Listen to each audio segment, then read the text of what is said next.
Yo people, welcome back to the channel. It's your boy Sharpie and I'm very excited to show some information from Season 11. Season 11 of Supercard. We've been banging on about it on the channel and it is finally coming soon. So if you haven't seen this, you probably have. I'm just going to go through it. I haven't read any of it yet and I'm going to give you my reactions live. So before I get started, let me know what you're thinking. Are you enjoying it? Are you looking forward to this? I'm literally going in blind right now, so looking forward to see what's going on. Right, let's check it out. So Season 11 is here. Boom! We bring the boom! Anyway, game mode. In the last year, WWE Supercard entered its 10th season and celebrated its 10th birthday. So in the last decade, we've created thousands of superstar cars, dozens of game modes, yada yada yada. And we've never messed anything up at all, not even once. Lol, lol, lol. In Season 10, we celebrated 10 years. Yep, absolutely. I'm back, baby. I'm back after not playing for ages. New ways to get the cards you want, drop or change in forging, ton of other stuff. Yep, totally agree. Fantastic. We've come a long way. Thanks for riding with us. You already know. So now, with year 11 looming large in our headlight, what comes next? What do you do when you've already turned the dial to 10? You crank it at 11. That's what. So what we got? The next era of Supercard. There'll be much to talk about as we approach the launch date of Season 11, November the 13th. Yep, as we all expected. And we'll be breaking everything down in a series of blog posts, including this one. If you want to keep track of them all, as well as comment and discuss them with the Supercard community, join our Discord and head to the Season 11 channel. Cool. Season 11 won't feature the grand overhauls and sharp turns that characterize Season 10 launch. Ooh, interesting. Instead, we're looking to expand on the experience we've cultivated alongside you for the last year. We're still headed in the same direction, but we've made some key changes that we think will result in a cooler, smoother ride. That's not to say there's not going to be some new stuff along the way. We've got some great new stuff like boom. So, just initial reaction to this means we're not going to get anything crazy, likely not a reset and stuff like we did leading into Season 10. And yeah, just a bit of fine-tuning, making a bit better, which is fine. It's fair enough. So it's not going to be crazy. I don't think anyone really expected that. So interested to see what Boom's about then. Right. Boom is the crown jewel in the tiara that is Season 11. As an always on, sorry, I can't even get my words out, bout-based game mode, we expect Boom to be a prominent and exciting addition to your regular Supercard experience. So this is an event, isn't it? Cool. This image is absolutely mahoosive. Pardon me. Drinking an energy drink. What have we got going on here then? Just have an initial impression. Do you have to stack the rows? Is it a little bit like Ring Dom? Obviously, I'll see what they say. So Roman Reigns, if you put him in... Oh, does that show you only the locations you could play the Roman? And then there's some red, there's some blue. So if you had Obafemi, you can play him top left, bottom right. Oh no, that attacks an enemies. Oh, so you either get a +6 to you or you take out the enemies. Is what I'm getting from here. And then on this side, so like Eddie Guerrero, you could only play on the left. But why is this only 3 squares? Does it do there and then there? I'm not sure. Maybe it does it like that. So you can only play like Obafemi here and here. Or here and there. Does that make sense? Obviously, I haven't read it. Just initial reactions, people. Initial live reactions. But I think, yeah, you get some that attack. So that's the 26, that lane. So you'd put Obafemi... Well, you can't actually challenge the Ludwig. Can we challenge anyone here? No, not in the ones they've shown. Oh, no, a Roman might be able to challenge whatever that is. Oh, no, that gives you a +6. So maybe you can't play the card there. Maybe you have to knock out their card first. And then you get the points. I guess you get points in the lane. I'm not sure what this is. All right, let's read it. In making Boom, we felt it was important to add something to WWE Supercard that wasn't there previously. It looks like it. It looks cool. It was important to provide something that genuinely felt fresh and interesting. With that mindset, we set out to establish Boom as WWE Supercard's most strategic and tactical game mode to date, without sacrificing any of the thrill and fanfare that comes with clobbering an opponent in the ring. Here's how it works. Right, here we go. Me guessing. They're going to tell us. Fantastic. The basics. A bout of Boom begins with an empty 3x5 grid of empty spaces. You and your opponent each have 15 cards in your deck with 4 of those cards in hand. Your objective is to fill the board with as many of your cards as possible and win each column on the board by increasing your point total on the respective column. So I was kind of barking up the right tree with the columns there.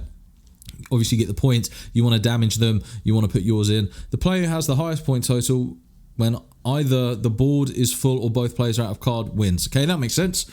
So your cards. These cards won't be facing off in the traditional one-on-one stat-based ring battle as they have in the past. See, this is what's interesting. Instead, each one of your cards has a point value, an area of effect, and an ability. So we've got some abilities that they will use to conquer spots on the board, support your other cards, and force your opponent into submission. I'm liking it. I'm liking it.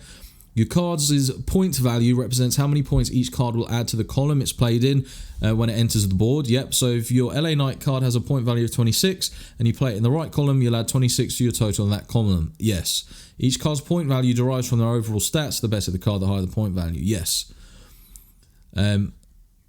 Where was I? Right, sorry, I scrolled down. Area effects and abilities go hand in hand. In addition to their point value, each card in your deck has an ability that will affect the cards around it when they are placed on the board. So what are the abilities then? Oh, so is some minus, some boosting? Cool. So some cards' abilities will boost your other cards' point values, while others focus on reducing the PVs of your opponent's card point value, and others still will either increase or decrease the point values of all cards in their area of effect. Each card's ability is determined by the superstar on the card. You can't change the ability given to each card. Some cards have some extra oomph added to their abilities. However, you can see which ones are more powerful in the abilities tab of the boom mode. Interesting. So, I was going to say something, let's just read the last part before I start blabbering on. Area of effect represents one of the most strategic elements of Boom. AoE determines which space around your cards are affected by each card's ability, but they are not permanently tied to each other like their ability. Instead, AoE is determined by which slot in your deck each card occupies. This means that you can pick and choose which cards gets which AoEs based on their point values and abilities. When customizing your deck, assigning the right deck slots and AoEs by extension to your best cards will be crucial to ensuring a dominant victory. Sorry, this is really small on my screen. Hopefully it's all coming across okay. If not, I've probably made it work anyway. So the game and how you play, interesting. So the 3 columns in the boom grid represent the area you need to control to gain points. If you have more points than your opponent in a given column, you will win that column, and all the points gained from your cards' point values go towards your overall point total, as we can see here, 26. You want to control as many columns as possible to the end of the game with more points than your opponent. Okay, that makes sense? So what we got here, we've got 110 here. So is this an ability? Does it do something here, the ability with carrying cross? I'm not 100% sure what these mean. All right, when you place a card on the board, its area effect will determine what's happened next. On top of your card's abilities, however, the AoEs can also give you control of spaces on the board. To be brief, you cannot place a card on a space unless you control it. Interesting. There are a few ways to gain control of a space. Let's say you've got a card that has an AoE of the 3 spaces above it. Its ability causes it to do damage to enemy cards. Yes. So is this something to do with those arrows as well? If you use that ability to knock one or more of your opponent's cards, you'll gain control of those spaces. Okay, that makes sense. If those spaces are controlled by neither player, or if they're unoccupied but controlled by your opponent, you'll gain control of that space, allowing you to play a card there your next turn. Boom is a constant King of the Hill style land grab in which you've got to coordinate your attacks with the spaces you own. So you've already got spaces, you've got to try and get, and then you've also got to try and take out the enemy. It's interesting, man. It's really, really interesting. So if it seems complicated, don't worry, you get acclimate quickly. Yeah, I believe that's the case. It's all one thing reading about it, but getting hands-on is going to be very, very different. We built Boom to be an easy jump into for a quick game, but challenging enough to keep you scheming and strategizing for your next win. This is good. I believe they've heard the feedback. Well, my arrow is going massive there for some reason. That some of them are just brainless. Like Road to Glory is just brainless at this point. You're just waiting until you get to the end cards for a bit of a challenge. But if you've got good cards, you tend to win anyway. So it's kind of just brain rot, just putting down cards. Whereas this, I think we're going to have to speak. So what do I get? The Boom rules work a bit differently than other modes. Firstly, you learn rules based on your win streak. Interesting. As you keep winning, you'll gain access to increasingly valuable packs as your win streak increases. I like this. If you're consistently winning multiple games in a row, you'll be ranking in more valuable cards than if you lose it consistently. Makes sense. Boom rules also rotate daily, meaning each of the 5 streak packs will change from day to day. Some days will hold more valuable rewards than others. Some days will reward unique to your player level, and some days will have rare cards available to all, regardless of your level. It's up to you to check back regularly to see what you're after. That is cool. That's not all, of course. Each game of Boom that you win adds to your global leaderboard total. I know some people love these. If you win with a score of 100 points, that's an additional 100 points to your total. The more points you accrue, the higher your place on the leaderboard. You'll be given rewards at regular intervals based on your place on the leaderboard, so be sure you're regularly fighting for the top spots. So we've got leaderboard rewards, we've got other rewards just for the win streaks. Sounds cool. The rest. Boom is the flagship feature of Season 11's launch, and while it's far from the only trick up our sleeve card joke, we're thrilled to see what you think of it and how it fits into your daily Supercard schedule. We've also added 4 additional player levels to Season 10. Hold on. I haven't seen this, but it's very early in the morning for me right now, so this is why I'm doing this first thing. You guys are probably all aware of this. I probably am a bit late, I'm sorry. But hold on, we got more levels. Complete all of those and you'll be full rarity ahead of where you would have been. So if they're doing 3 new rarities, you can already blitz the first one immediately. But are these going to be harder then? Are these going to be harder? Because it took me flipping ages actually to get to the max level. So these next ones, how are we meant to fill those out in a week? Unless they've made them easy to do. Interesting though, do we want to skip a full rarity? My favourite time is the grinding. I don't want to skip the grind. We'll see. We'll see anyway. I'll go on the game and have a look.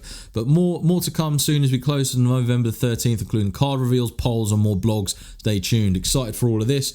WWE Supercard. And then, yes, game includes paid, money, dollar bills, yo. So, I think this is all pretty cool. I'm very, very excited for this. Excited for a new mode. It seems interesting at least. We'll see. We'll probably all be hating it after a little bit. Now, I like this. Looks like you actually have to semi-think about what you're doing for once, which is important. I think it's hard to strike the balance between too mentally strenuous, shall I say, where it's a pain to play because you've got to think too much, as opposed to you still want to do a bit of thinking, but you don't want to just that road to glory, just putting the cards down. So even with the war games, when they would show you where the enemies are going, you kind of actually have to look slightly, and then you can pick and plan accordingly. Whereas road to glory, pretty much until the last card is, you could literally just auto play it, right? You could just put your cards down, you win. It's just a matter of time rather than actually having to do something. So this one just looks pretty cool. Looks like you're going to have to be a bit more active. Look about what you're doing, planning, all different abilities. You've got a +6 there. I can see with the roam range, you've got an enemy -39, enemy -26, and it looks really, really cool, man. It looks really, really cool. Exciting to get going. So not long left, people. Just over a week until this.